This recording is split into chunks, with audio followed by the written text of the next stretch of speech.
दोस्तों आज की इस वीडियो में हम कक्षा 12वीं भौतिक शास्त्र फिजिक्स में अध्याय 8 वैद्युत चुंबकीय तरंग चैप्टर के इंपॉर्टेंट क्वेश्चन आंसर देखने वाले हैं।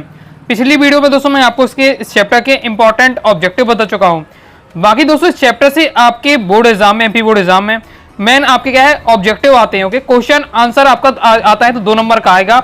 ओके, फिक्स भी नहीं है आए कि ना आए। ओके, लेकिन अगर आएगा तो 2 नंबर क्वेश्चन आएगा। तो जो सिलेक्टेड कुछ क्वेश्चन है ओके आपके 8 से 9 तो मैं इस वीडियो में आपको बताने वाला हूं, ध्यान से देखिएगा।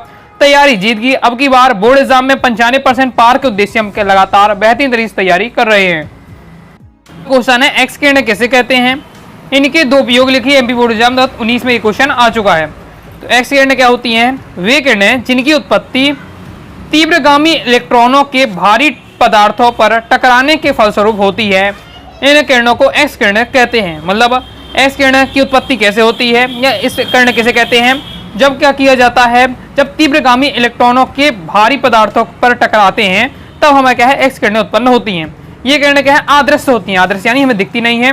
और इनकी तरंगदैर्घ्य परास कितनी होती है तो वो आपको दिया हुआ है 1 × 10⁻⁻10 मीटर से 3 × 10⁻⁸ मीटर तक होती है। उपयोग भी पूछा जा रहा है तो एक्स किरणों का क्या क्या उपयोग है? पहला है इनका उपयोग शल्य चिकित्सा में किया जाता है। फिर दूसरा है इनका उपयोग परमाणु की भीतरी संरचना ज्ञात करने के लिए किया जाता है। एक्स किरणों का उपयोग दोनों तैयार कर लीजिएगा। आगे देख लेते हैं। नेक्स्ट हमारा क्वेश्चन है विद्युत चुंबकीय वर्णक्रम में उपस्थित तरंगों को उनके बढ़ते तरंगदैर्घ्य के क्रम में लिखिए। एमपी बोर्ड एग्जाम 19 में ये क्वेश्चन आ चुका है। इसमें आपको जो विद्युत चुंबकीय जो आपकी तरंगे हैं उनको आपको क्या है बढ़ते तरंगदैर्घ्य के क्रम में लिखना है। तो आपको मतलब बढ़ते क्रम में लिखना है तो सबसे कम तरंगदैर्घ्य किसकी होती है? गामा किरण की। उसके बाद किसकी तरंगदैर्घ्य कम होती है? एक्स किरण की। ओके, बढ़ते क्रम में। फिर उससे ज्यादा तरंगदैर्घ्य पराबैंगनी किरण की, उससे ज्यादा दस प्रकाश की, उससे ज्यादा अवरक्त किरण की, फिर उससे ज्यादा होती है माइक्रो तरंगी। सबसे ज्यादा जो तरंगदैर्घ्य होती है वो रेडियो तरंगे की होती है। तो याद आपको रखना, ऑब्जेक्ट में पूछा जाता है कि किस विद्युत चुंबकीय तरंग की तरंगदैर्घ्य सबसे ज्यादा होती है तो रेडियो तरंगे की। ऑब्जेक्ट में आपको पहले ही बता चुका हूँ। और सबसे कम अगर तरंगदैर्घ्य पूछे तो गामा किरण की होती है। तो ये आपको क्या है क्रम जरूर तैयार करके रखिएगा बढ़ते क्रम में तरंगदैर्घ्य का। ओके, नेक्स्ट हमारा क्वेश्चन है गामा किरणों का स्रोत बताइए तथा उपयोग लिखिए। तो गामा किरणों को आपको क्या है स्रोत पूछा जा रहा है। स्रोत यानी गामा किरणें कहां से प्राप्त होती हैं और उनका उपयोग क्या है। एमपी बोर्ड एग्जाम 20 में क्वेश्चन आ चुका है। तो गामा किरणें परमाणुओं के नाभिकों का विघटन होने पर क्या है उत्सर्जित होती हैं। गामा किरणें अगर परमाणुओं के नाभिक को विघटित किया जाता है तब हमें क्या है गामा किरणें प्राप्त होती हैं। उपयोग क्या है? पहला उपयोग है कैंसर व ट्यूमर के निदान में, दूसरा है नाभिक की संरचना के अध्ययन में। कंप्लीट हो जाता है। आगे देख लेते हैं। नेक्स्ट हमारा क्वेश्चन है विस्थापन धारा किसे कहते हैं, इसका व्यंजक लिखिए। बोर्ड एग्जाम 20 में क्वेश्चन आ चुका है। विस्थापन धारा हमारा क्या है?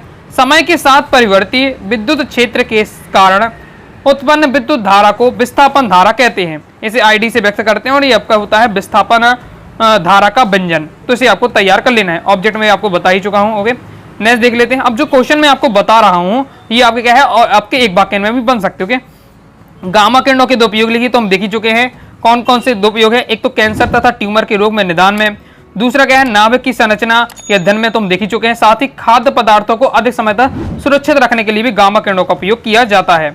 आगे देख लेते हैं। आगे दोस्तों हमारा नेक्स्ट क्वेश्चन है विद्युत चुंबकीय स्पेक्ट्रम में सबसे कम तथा सबसे अधिक तरंगदैर्घ्य वाली तरंगे कौन सी हैं। तो आपको मैं पहली बता चुका हूं तरंगदैर्घ्य बतानी है। तो सबसे विद्युत चुंबकीय स्पेक्ट्रम में गामा किरण होती है उसकी सबसे कम होती है तरंगदैर्घ्य, रेडियो तरंग की तरंगदैर्घ्य क्या है सबसे अधिक होती है। आगे देख लेते हैं। आगे नेक्स्ट हमारा क्वेश्चन है अंगुली के चिन्ह यानी फिंगरप्रिंट की जांच में कौन सी विकिरण का उपयोग किया जाता है। फिंगरप्रिंट में कौन सी विकिरण का उपयोग किया जाता है तो पराबैंगनी विकिरण का उपयोग किया जाता है। ओके, अब यही क्वेश्चन आपके क्या ऑब्जेक्ट ही बन सकते हैं। तो ऑब्जेक्ट वाली वीडियो जरूर देखिएगा क्योंकि इस चैप्टर से मेन आपके ऑब्जेक्ट ही रहने वाले हैं। ओके, और ऑब्जेक्ट तैयार कर लेते हैं तो 2 नंबर वाली क्वेश्चन आपसे बन जाएंगे। ओके, आगे देख लेते हैं। क्या कारण है कि कोहरे में संकेत के रूप में अवरक्त विकिरणों का उपयोग किया जाता है। तो पहले तो आपको यह पता होना चाहिए कि कोहरे में किस किरण का प्रयोग किया जाता है? अवरक्त विकिरण का प्रयोग किया जाता है।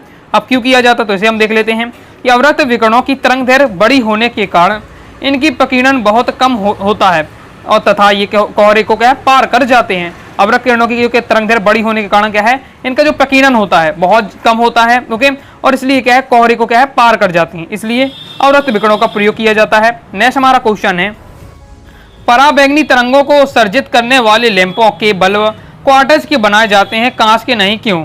जो पराबैंगनी तरंग उत्सर्जित करते हैं जो बल्ब उनके जो बल्ब वो कांच के ना बनाकर क्वार्टर्स के बनाए जाते हैं। ओके, क्यों बनाए जाते हैं? तो आंसर आपको बताना कि कांच पराबैंगनी तरंगों को अवशोषित कर लेता है, क्वार्टर्स नहीं। अतः पराबैंगनी तरंगों को उत्सर्जित करने वाले लैंपों के बल्ब क्वार्टर्स के बनाए जाते हैं।